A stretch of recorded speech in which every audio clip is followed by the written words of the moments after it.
Hello friends, आप सभी का स्वागत है आपके अपने यूट्यूब चैनल कोरवाड़े क्लासेस पर। तो पिछले वीडियो में हमने जो चतुर्भुज से रिलेटेड जितनी भी आकृतियां थी उन सारी आकृतियों के बारे में जानकारी प्राप्त कर दी थी, जिसमें एक पतंग वाला वीडियो बचा था उसको भी हमने क्या कर लिया है, पिछली वीडियो में अपलोड कर दिया था। तो जो जितने भी चतुर्भुज से रिलेटेड जो आकृतियां बनती है उन सारी आकृतियों की हमने जानकारी प्राप्त कर दी है। तो आज हम उनका क्या कर देते हैं, क्विक रिविजन कर देते हैं, जिससे भविष्य में किसी भी तरीके का चतुर्भुज से रिलेटेड कोई क्वेश्चन बने तो आप कहीं गलत ना करो। तो उसके लिए आज जो है हम इस चतुर्भुज के जितने भी जो हमने पिछले वीडियो बनाए उन सभी का एक साथ में शॉर्ट रूप में रिवीजन कर रहे हैं। तो चलिए दोस्तों शुरू करते हैं चतुर्भुज के बारे में।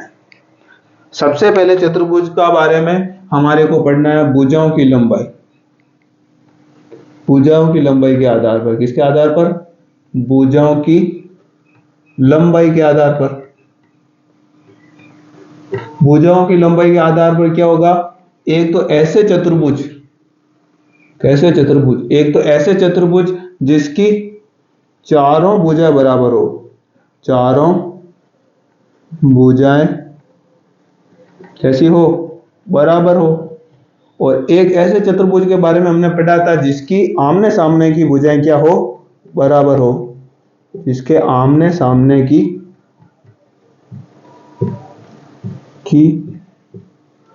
भुजाएं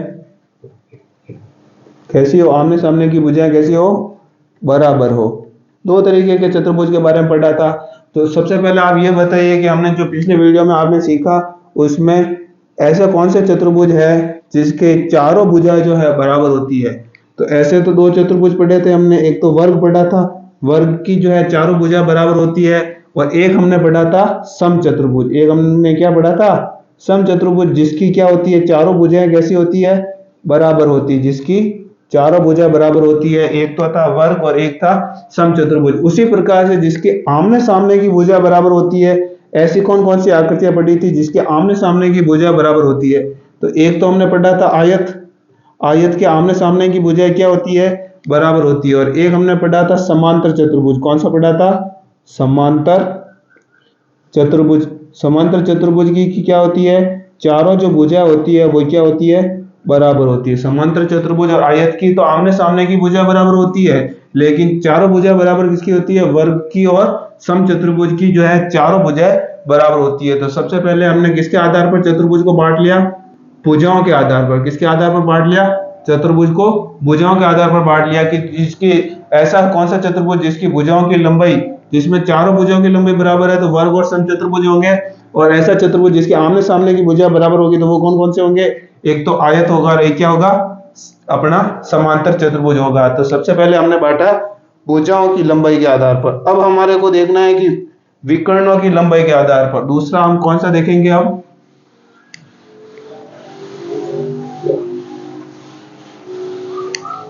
दूसरा देखेंगे हम विकर्णों की लंबाई के आधार पर।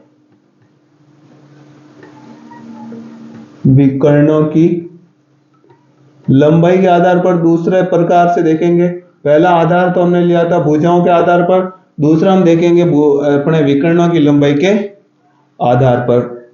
एक तो वो जिसमें विकर्णों की लंबाई कैसी हो? समान हो, और एक वो जिसमें विकर्णों की लंबाई जो है वो कैसी हो? अलग अलग हो। विकर्णों की लंबाई कैसी हो? अलग अलग हो। दो तरीके के जो चतुर्भुज है वो हमने देखे थे। एक तो वो देखे थे जिसमें विकर्णों की लंबाई कैसी हो? बराबर हो। एक ऐसे देखे थे जिसमें विकर्णों की लंबाई क्या हो? अलग अलग हो। एक तो थी बराबर और एक थी अलग अलग। तो ऐसा आपने कौन कौन से जो है चतुर्भुज देखे जिसमें जो है विकर्णों की लंबाई समान थी? तो एक तो हमने देखा था सर आयत।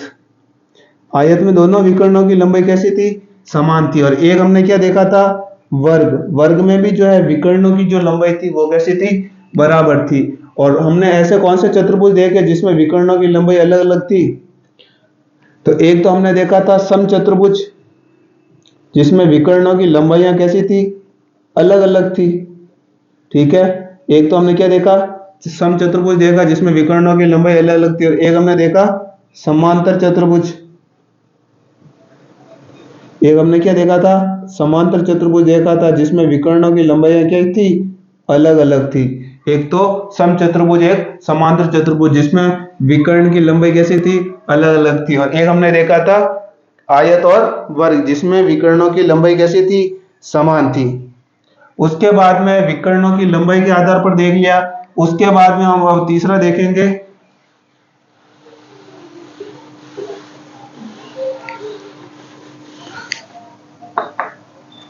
विकर्णों के मध्य के कोण के आधार पर, विकर्णों के मध्य कोण के आधार पर। तो विकर्णों के मध्य के कोण के आधार पर दो प्रकार के देखे थे। एक तो वो जो लंब समद्विभाजित करते हैं, कैसे, लंब समद्विभाजित,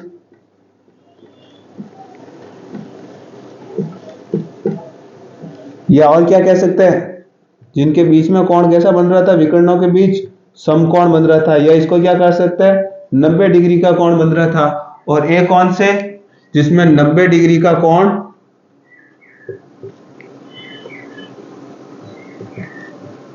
नहीं बन रहा था। 90 दो विकर्ण एक दूसरे को काट रहे थे, तब लंब समद्विभाजित या समकोण या 90 डिग्री के कोण पर अगर काट रहे थे, तो एक तो उस तरीके के हमने जो है चतुर्भुज देखे थे, और एक हमने जिसमें दो विकर्ण एक दूसरे को काटते हैं लेकिन उसके बीच में 90 डिग्री का कोण नहीं बनता, उसके बारे में हमने देखा था। तो जिसके 90 डिग्री के कोण बन रहे थे वो कौन कौन से थे, वो दो तरीके के थे। कौन कौन से थे बताओ, हमने पिछले वीडियो में देखा है।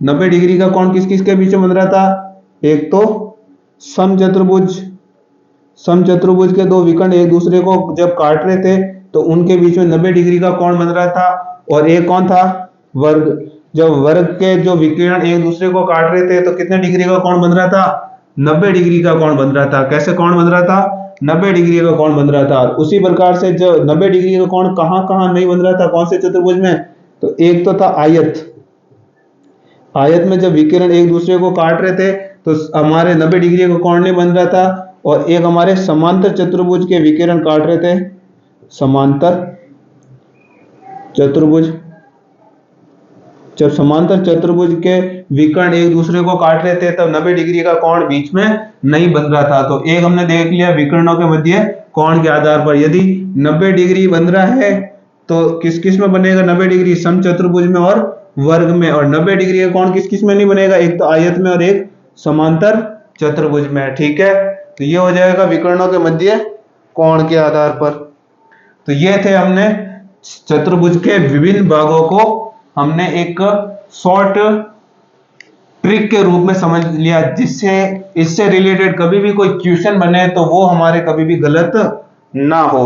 अब हमारे को सीखना है कि जैसे ट्रू और फॉल्स आते हैं ना, सत्य कथन और असत्य कथन, उसके बारे में देखना। तो उसमें सबसे पहले आपके दिमाग में आना चाहिए वर्ग, वर्ग से आगे चलेंगे तो क्या आएगा, आयत,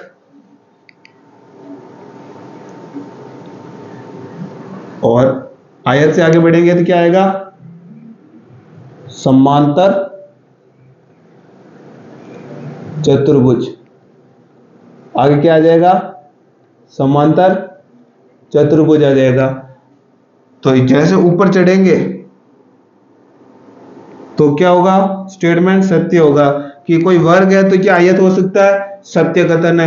आयत है तो समांतर चतुर्भुज हो सकता है, कथन सत्य है। कोई वर्ग है तो समांतर चतुर्भुज हो सकता है, कथन सत्य है। लेकिन जैसे नीचे आएंगे, उल्टी तरफ चलेंगे तो वो कथन क्या हो जाएगा, असत्य हो जाएगा। वो कथन क्या हो जाएगा, असत्य हो जाएगा। अब देखेंगे वर्ग, वर्ग से बनेगा समचतुर्भुज। ठीक है, समचतुर्भुज से बनेगा पतंग,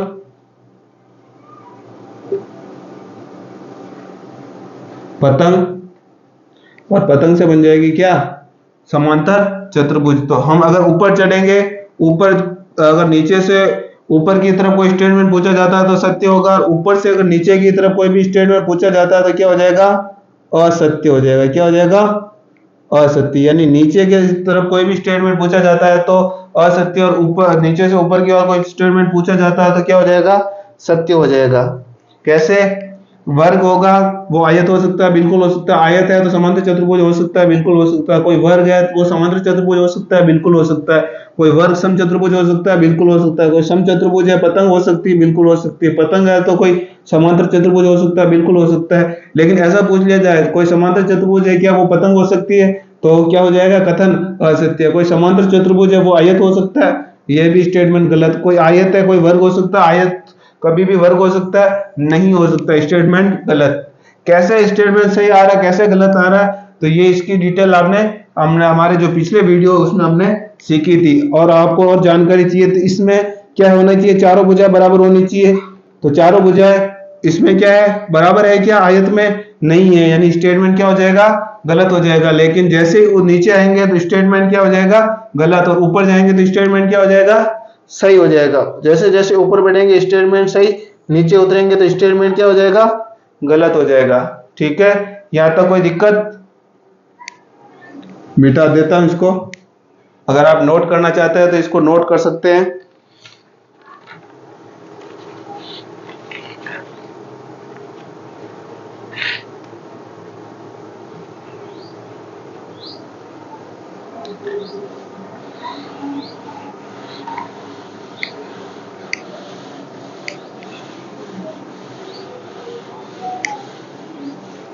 अब मान लीजिए कोई एक समांतर चतुर्भुज ले लेते हैं।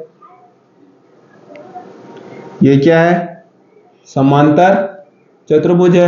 और समांतर चतुर्भुज के जो ये भुजाओं के मध्य बिंदु है, इन मध्य बिंदुओं को क्या कर देते हैं, हम मिला देते हैं। इससे ये मिला दिया, इससे ये मिला दिया, इससे ये मिला दिया, और इससे ये मिला दिया। ठीक है, ये तो त्रिभुज था ए बी सी और डी। ये हो जाएगा पी क्यू आर और एस। तो हमने क्या किया, एक समांतर चतुर्भुज था, समांतर चतुर्भुज के मध्य बिंदुओं को आपस में मिला दिया, और आपस में मिलाने पर भी वापस क्या बना, समांतर चतुर्भुज ही बना। तो सबसे पहले तो चतुर्भुज ए बी सी डी क्या है, समांतर चतुर्भुज है। क्या है, समांतर चतुर्भुज। और हमने ये पी क्यू आर एस चतुर्भुज पी क्यू आर एस, जो कि इनके जो चारों मध्य बिंदु थे इनको मिला दिया, इनसे बना। ये भी क्या कहलाएगा, समांतर चतुर्भुज ही कहलाएगा। क्या कहलाएगा, समांतर चतुर्भुज ही कहलाएगा। यानी किसी समांतर चतुर्भुज के मध्य बिंदुओं को आपस में मिलाने पर भी क्या बनता है, समांतर चतुर्भुज ही बनता है। तो ये आपके दिमाग में जानकारी होनी चाहिए। क्या लिखोगे आप, कि किसी समांतर चतुर्भुज की भुजाओं के मध्य बिंदुओं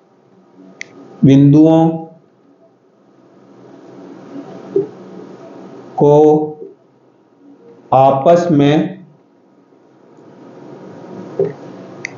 मिलाने पर भी समांतर चतुर्भुज ही प्राप्त होता है। समांतर चतुर्भुज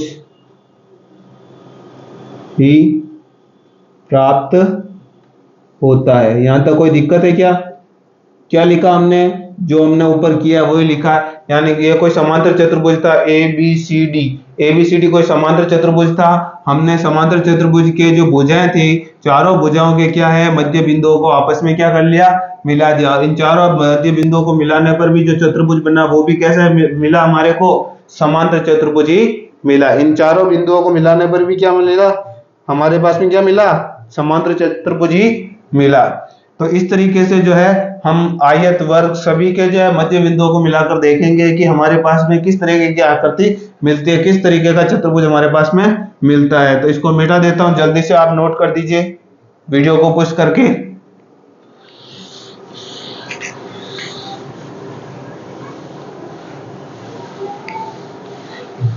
अब देखिए, इस एक तरफ तो मैं लिख लेता हूं जितने भी चतुर्भुज है सारे चतुर्भुज, ठीक है, चतुर्भुज।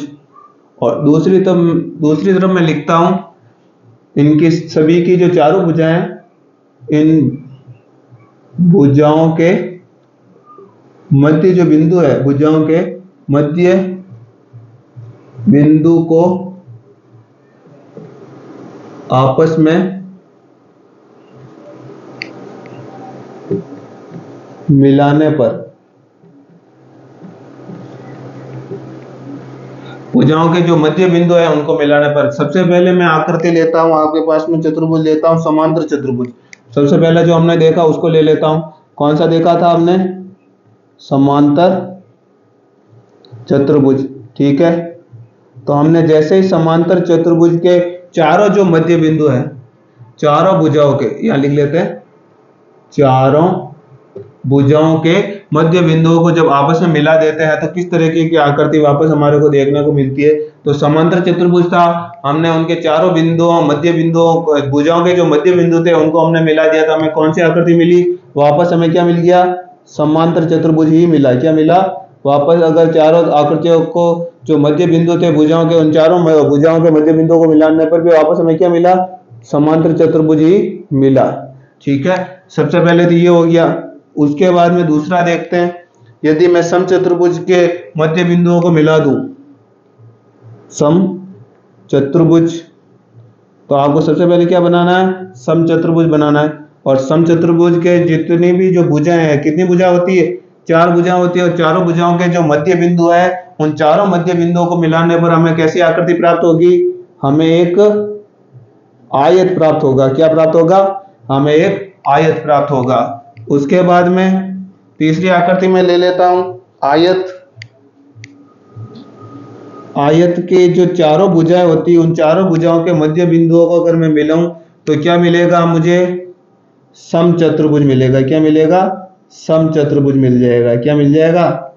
समचतुर्भुज मिल जाएगा। उसी प्रकार से एक आकृति और ले लेते हैं, वो है वर्ग।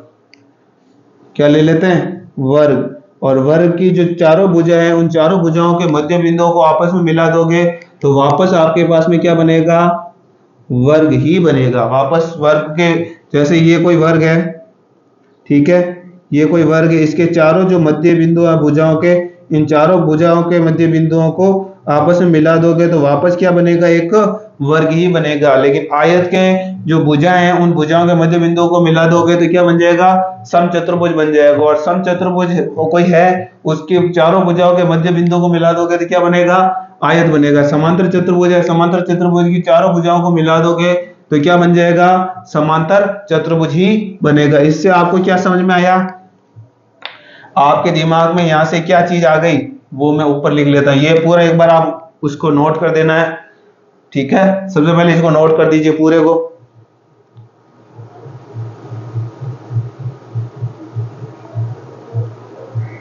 नोट कर दिया होगा आशा करता हूं। आगे चलते हैं।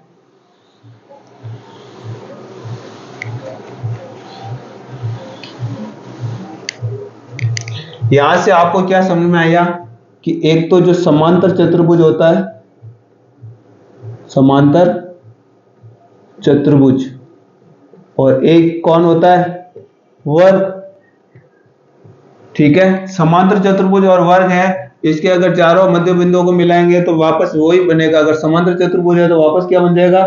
समांतर चतुर्भुज बन जाएगा। और वर्ग था पहले, वर्ग के चारों भुजाओं के मध्य बिंदु को मिलाओगे तो वापस क्या बन जाएगा? वर्ग ही बनेगा। उसी प्रकार से जैसे कोई आयत है, आयत के अगर आप चारों बिंदु, भुजाओं के चारों बिंदु मध्य बिंदुओं को मिला दोगे तो क्या बन जाएगा? समचतुर्भुज बन जाएगा। क्या बन जाएगा? समचतुर्भुज। जो पिछले, जो इससे पीछे वाला था उसमें हमने देखा। और उसी प्रकार से जो समचतुर्भुज है उसके अगर चारों मध्य बिंदुओं को अगर मिला दोगे तो क्या बन जाएगा?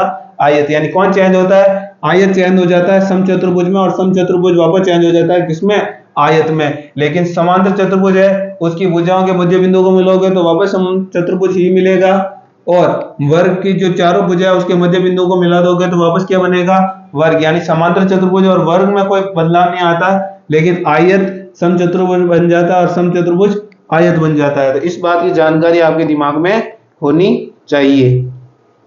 ठीक है, तो ये चीज आपको समझ में आ गई होगी, ये आपके दिमाग में रहनी चाहिए।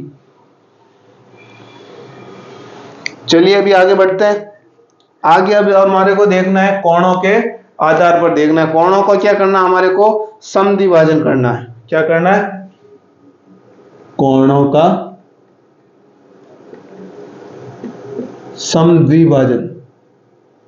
समद्विभाजन यानी समद्विभाजन का मतलब क्या, कोणों को समान दो भागों में क्या करना है, हमें विभाजित करना है। क्या करना है, समान दो भागों में विभाजित करना है। तो देखते हैं, सबसे पहले मैंने ले लेता हूं समांतर चतुर्भुज।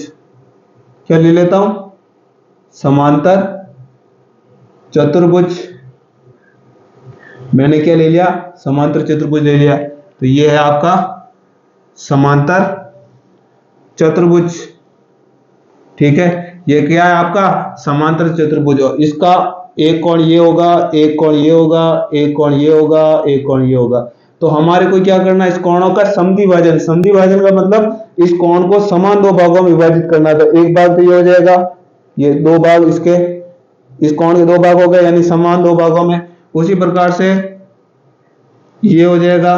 ठीक है, और इसका इस कोण का विभाजन करेंगे तो इस तरीके से हो जाएगा, और इस कोण का विभाजन करेंगे तो इस तरीके से हो जाएगा। कुल मिला के ये कैसी आकृति बनेगी, एक आयत के समान आकृति बनेगी। यहाँ थोड़ी टेढ़ी मेढ़ी दिख रही है क्योंकि यहाँ पर हम फिक्स नाप के हिसाब से नहीं बना रहे, इसलिए थोड़ी टेढ़ी मेढ़ी दिख रही है। लेकिन यहाँ पर सीधी कैसी आकृति बनेगी, एक आयत के समान आकृति मिलेगी। कैसी आकृति मिलेगी, एक आयत के समान आकृति मिलेगी। यानी समांतर चतुर्भुज है, समांतर चतुर्भुज के हम क्या करते हैं, कोणों का समद्विभाजन। किसका समद्विभाजन कर देते हैं, इनके कोणों का समद्विभाजन कर देते हैं। क्या कर देते हैं, कोणों का समद्विभाजन कर लेते हैं। तो कोणों का समद्विभाजन करने पर हमें क्या प्राप्त होता है, एक आयत प्राप्त होता है। क्या प्राप्त हो जाता है, एक आयत प्राप्त होता है। अगर समांतर चतुर्भुज है, ये कौन सा चतुर्भुज है, ये समांतर चतुर्भुज है, और इसके हम कोणों का समद्विभाजन कर देते हैं। क्या कर देते हैं, कोणों को दो समान भागों में बांट देते हैं। तो हमारे को कौन सी आकृति प्राप्त होती है, हमें आयत प्राप्त हो जाता है। हमें क्या प्राप्त हो जाता है, हमें आयत प्राप्त हो जाता है। उसी प्रकार से एक आकृति और ले लेते हैं, इसको लिख लीजिए सबसे पहले। चलिए दोस्तों आगे चलते हैं। अब हम ले लेते हैं आयत। ये हमने ले लिया आयत।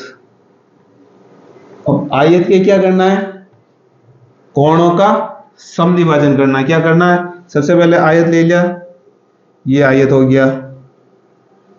ठीक है, ये आयत है, और आयत के जो कोण है, ये कोण है, ये भी आयत का कोण है, ये भी आयत का कोण है। इनको हमने क्या कर दिया, समद्विभाजित कर दिया, यानी ये दो समान भागों में इसको बांट लिया।